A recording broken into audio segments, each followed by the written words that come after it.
Today, I'm going to share with you how to build $1 million business starting with an audience of as little as 100 people, which sounds super hypey, except for the fact that I've seen this happen multiple times. I have done this in my own businesses, and the businesses in our portfolio start with this core thesis. I have been teaching a concept inside of our membership at capitalism.com for years now that you always start with a person that you are selling to, because it is really hard to sell product.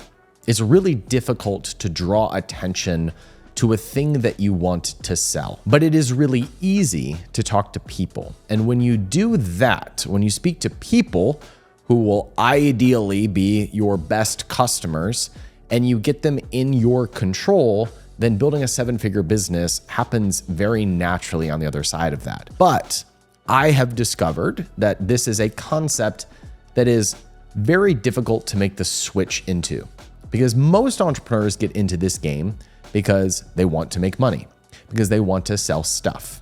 And they come up with a thing that they want to sell, and then they go to sell that thing and they really struggle. They do a bunch of things in order to sell more stuff, like they run ads, or they sponsor influencers, or they create a bunch of content, or they learn copywriting and persuasion. They build sales teams. These are all good tactics. These are all good strategies. But oftentimes we do it as a way to compensate for the fact that we are not connecting with the people who want to buy our stuff. One of my longest standing mentors is named Travis Sago. He wrote a great book. You should go get a copy. It's called Make 'em Beg to Buy. And Travis gives this beautiful analogy in the opening words of this book, where he talks about the ultimate conversion or sales page, the proposal. And we actually do have a mutual friend that proposed to his now wife via a sales page. It was adorable. It was the highest converting piece of copy ever, 100%. There was one customer and she said yes. Well, when you think about someone proposing marriage to someone else, it is very rare, hopefully never, that it was the perfect words that the person used in order to persuade the other person to marry them. It was unlikely the ring that they chose. If they said no because of the ring, maybe you want to get a different person. The real magic was everything that happened leading up to the proposal. Hopefully, you went on a few dates. Hopefully, there's a values match. Hopefully, there is trust and camaraderie between these two people, and then they decide to get married and build a life together. Now, this is a big purchase. This is a big offer. You're deciding to spend your life with someone. A customer, obviously, is not that big of a decision. It's not a life-altering decision in most cases, but there is some dating that happens before the offer is made. What most entrepreneurs are trying to do is to speed date and get engaged while they're speed dating. They're trying to get in front of as many people as possible, hoping that some of them will stick and buy their products. And so as a result, they do all of these hacky tactical things to draw attention to their business, their brand, or their products. Again, they run ads, they try to get lots of reviews, they sponsor influencers, they get good at copy, they do all of these tactical strategy things, which are all good things, except for the fact that they're usually using it on a first date and trying to get married. What is the opposite way to do this? I think there is an easier way to do this. And that is focusing on everything that happens before you expect a transaction to happen. One of the milestones or steps that we put our clients through inside of the 1%, which is our mentoring program for entrepreneurs building 7-figure businesses, one of the milestones is to build a list of 100 people that match your ideal customer. 100 people is enough to have a $10,000, $20,000, $25,000 launch in a lot of cases. I'm thinking of a few examples from our community. There's one guy named Ty who built an audience of about 130 people. He did a launch, made about $15K in sales in his first 30 to 45 days. That's a really good, solid launch for an audience of that size. Then those customers left him reviews. Those reviews increased his conversion rate, and he got to 15 to 20 sales a day like a couple months after launch, not even that long. That's a really good start to a business. Whereas most entrepreneurs would list their product for sale and then run a bunch of ads and just grind their way forward, trying to get momentum in the algorithm or in front of their ideal customer. I'm thinking of one of our members, Miguel, who spent about 45 days just building an audience, released his product, did over $100,000 in pre-orders to this small group of people. The product didn't even exist yet. In fact, the product wasn't going to be delivered for months after the purchase, and he still brought in over $100,000 in revenue. The takeaway is that if you have dates before the conversion, your conversions go up. And when you're selling a product, especially a physical product, you would be stunned at how few dates you need to go on in order to create a conversion. The problem with a lot of specifically e-commerce entrepreneurs is they see a platform where all of the customers are. They see Amazon, they see Temu if you're selling on there, or Walmart.com or Kickstarter.com.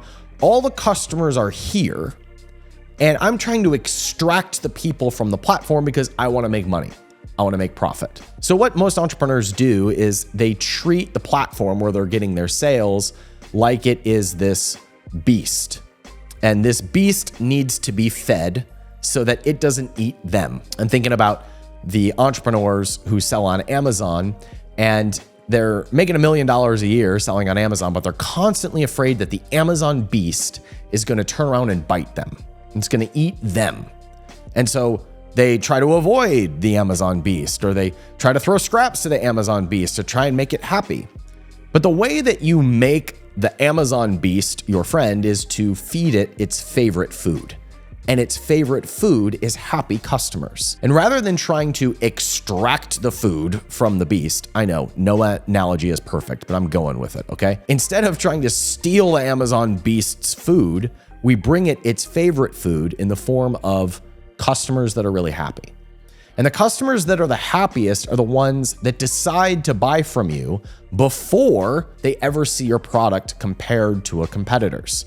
So if we can bring outside traffic to the place where we are taking sales, if we have a list of people that like us or feel connected to us or want what we have, they are obviously much more likely to purchase, and then the Amazon beast becomes our friend, and it starts barking at the other competitors and defending us. It becomes our guard dog. So all we do to flip the script here is to have a small group of people that want our stuff, choose to buy from us, and then buy it on the platform. And now we have this beautiful 1-2 punch of having an audience that likes us, that buys at premium price points, and we have a platform that is rewarding us for the traffic that we are bringing to it. So the question becomes, how do we cultivate a list of people that truly care about what it is that we're offering? And the answer to that question doesn't make a lot of people happy, but it's that you have to care first. When we're thinking about an extraction mindset of pulling the money out of the customer's wallet, or trying to pull the sales out of a platform, or we are trying to convince or cajole people into buying our stuff, then we are always looking for more and we're rolling the ball uphill. When we care first and we make deposits into the relationship bank account, it makes it easy to make a withdrawal when it comes time to sell something or to launch something. What does it look like to care first? The real question is simply, how do I help somebody? Who is the person that I want to help? Who is the person whose transformation I want to be a part of? Whose transformation do I want to see more of in the world that my product could hopefully play a role in helping make happen? The way that we know the answer to this question is when you can simply fill in the blanks of this sentence. My brand or my business helps blank achieve blank. If you can fill in those blanks, you've got a target person that you're in the business of serving. And now your job is to care about that person so much that they voluntarily want to be a part of the transformation that you are creating. Let's think about a couple of examples. When Athletic Greens launched back in like 2009 or whatever it was, there was no greens powder market. Now today, the greens powder market, I mean, there's all kinds of competitors. Every nutritional brand has a greens powder, and their greens powder is better than the other greens powder, and this one has more kale, and this one has more vitamin C. Like, it's all product focused. But when the leading greens powder launched, there was no greens powder market. They didn't look at the data of the marketplace and say, oh, there's an opportunity to sell greens powders. No, there was no data for greens powders. Similarly, when Bulletproof launched in 2015 or whatever that was, when Dave Asprey went to his audience that he was blogging to and creating podcasts for, and he sold a mold-free coffee, there was no demand for a mold-free coffee. Similarly, there was not really a market for medium chain triglycerides, now known as MCTs or MCT oil. There was no market for these things. But the founder of that company had a core group of people that he had been making deposits into. He had been writing content. He'd been producing podcasts. He made himself available through Q&As. And as a result, he had a core group of people that wanted his stuff, and they would have bought whatever it is that he sold. Now, these are examples of products that didn't really exist. There wasn't a greens powder. There wasn't a lot of MCT oil options out there back in 2013, 14. But what about competitive markets? If we look at an example like Dr. Squatch, which is a brand that's valued, I think, over $1 billion now. That launched in 2013. There was not a lack of organic soaps in the marketplace. There was not a lack of natural deodorants in the space. They weren't first to market, but they had a very core group that they were going after, and it was men who were not used to buying that stuff. They did all of their marketing to one core group of people, because up until then, the marketing for organic deodorants or organic soaps was all done for women. So they targeted a different group of people and made it cool for them. They looked at how this product would create a transformation or serve as part of a transformation for a core group of people. And what did they do? All of their ads appealed to that person. All of their content appealed to that person. So these are all examples of first developing a product that is for one core group of people and knowing who that is beforehand, rather than saying, I've got this thing. How do I go get the people that want this thing? You choose the person first, and all of your marketing efforts go to serve that person. The first step is we have to demonstrate that we care about a core group of people. And then what we do strategically is get 100 of those people onto an email list and we launch to them. We then use that feedback as the way to broadcast the product to everybody else in the world. Rather than trying to just talk about the product, we take the feedback that we got from the person that we cared about and we use that as the way to broadcast it to the rest of the world. We do this by sharing reviews, by taking quotes and running it as ads, by getting people to post on their own accounts. We use that almost as our distribution source. Once we have momentum as a result of doing that, we're going back and cultivating a sub list of 100 ambassadors. And those 100 ambassadors are people that we're going way above and beyond for. These are the people that we're giving free product to, we're spoiling, we're giving them attention. I'll take the call with that customer. In fact, I'm thinking about the first person I ever called that just bought one of my products. They bought 3 units at a time. And I called them up, just cold called them. And I said, hey, this is Ryan from Sheer Strength. And I just noticed that you bought 3 of our products and I just want to know what your experience was like. Now, up until that point, I had thought that my market was people like me. It was 25-year-olds who were trying to add muscle. This was a 53-year-old man who then went to tell me about how my product had changed his sex life with his wife. There are things he told me that I can't repeat and I can't forget.